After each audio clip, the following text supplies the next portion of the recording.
Em nome do Pai, e do Filho, e do Espírito Santo. Amém. Queridos irmãos e irmãs em Cristo, 5 de maio, segunda-feira da terceira semana da Páscoa. O evangelho que nós iremos escutar é tirado do capítulo 6 de São João, versículos de 22 a 29. Depois que Jesus saciara os 5.000 homens, seus discípulos o viram andando sobre o mar. No dia seguinte, a multidão que tinha ficado do outro lado do mar constatou que havia só uma barca e que Jesus não tinha subido para ela com os discípulos, mas que eles tinham partido sozinhos. Entretanto, tinham chegado outras barcas de Tiberíades, perto do lugar onde tinham comido o pão depois de o Senhor ter dado graças. Quando a multidão viu que Jesus não estava ali, nem os seus discípulos, subiram às barcas e foram à procura de Jesus em Cafarnaum. Quando o encontraram no outro lado do mar, perguntaram-lhe: Rabi, quando chegaste aqui? Jesus respondeu: em verdade eu vos digo, estais me procurando não porque vistes sinais, mas porque comestes pão e ficastes satisfeitos.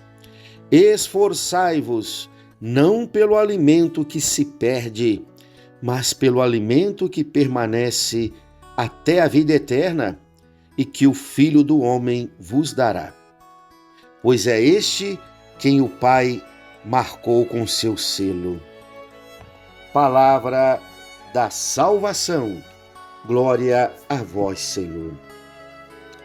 Multiplicando o pão e os peixes, Jesus alimentara uma multidão de 5.000 homens, sem contar as mulheres e as crianças.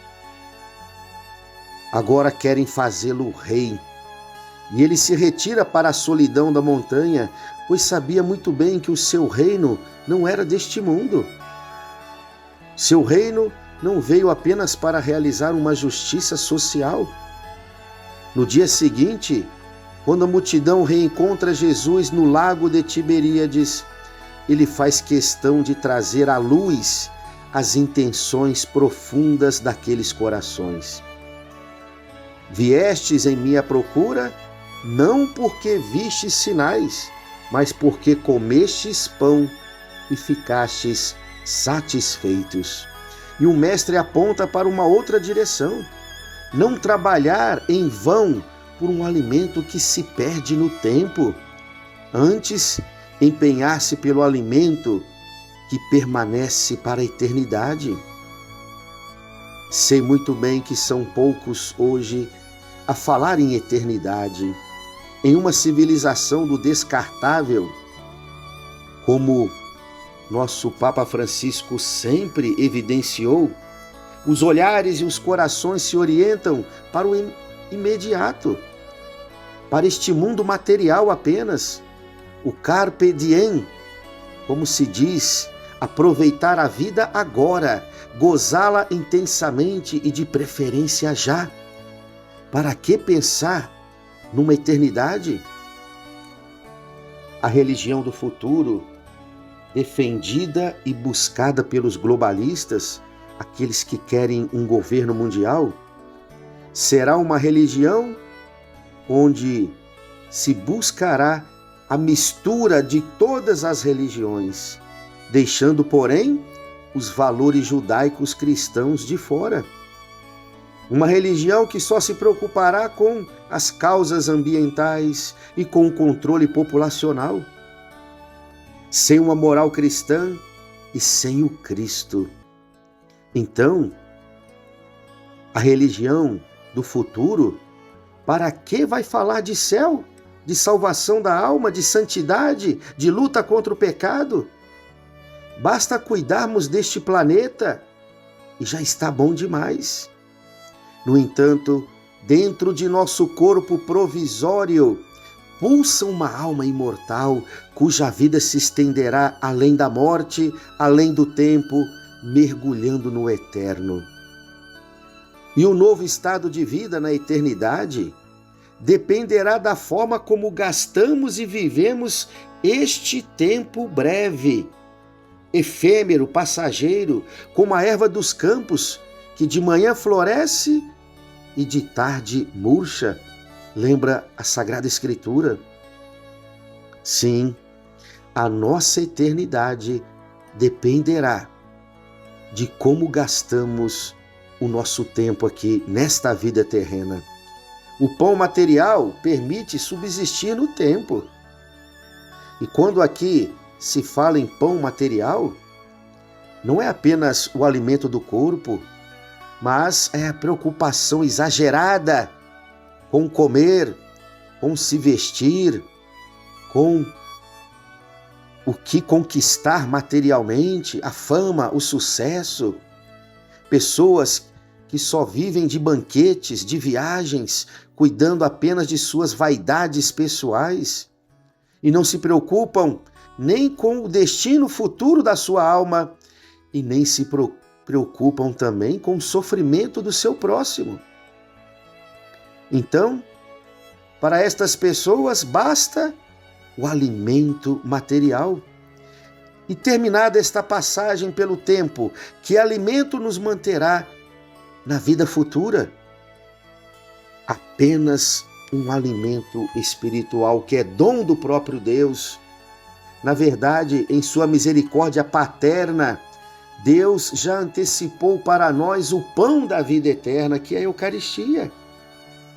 Como nos fala o próprio Catecismo da Igreja Católica, a Eucaristia já é para nós a antecipação do banquete celeste.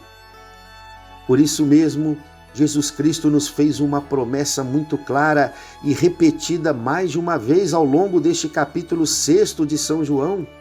Eu sou o pão da vida. Eu sou o pão vivo que desceu do céu. Se alguém comer deste pão, viverá eternamente. E o pão que eu hei de dar é a minha carne pela vida do mundo. Por que Jesus deixou a Eucaristia para nós? Para que, comungando do seu corpo e do seu sangue, comungando da sua vida de ressuscitado, possamos cada vez mais desejar o céu e buscar o céu.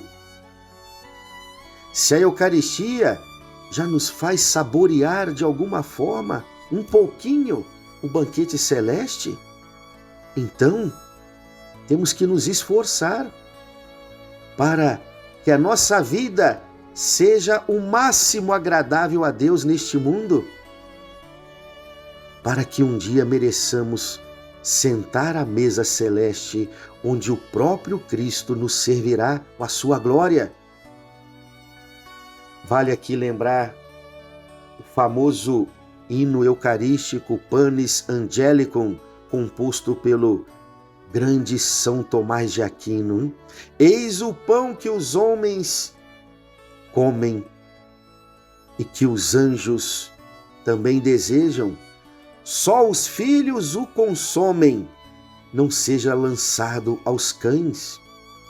Vós que a tudo sustentais, que aos homens apacentais, fazei de nós comensais, cordeiros imortais, e dos santos concidadãos. Queridos irmãos e irmãs, por que devemos buscar o Cristo, hein? Apenas para termos um conforto e um bem-estar neste mundo? Ou devemos buscar o Cristo porque Ele é o pão vivo descido dos céus? Aquele que, se o seguirmos com verdadeira fidelidade neste mundo, nos servirá do pão celeste na sua glória. Louvado seja o nosso Senhor Jesus Cristo, para sempre seja louvado. O Senhor esteja convosco, Ele está no meio de nós. Abençoe-vos o Deus Todo-Poderoso, o Pai e o Filho e o Espírito Santo. Amém. Uma ótima segunda-feira para você e para a sua família.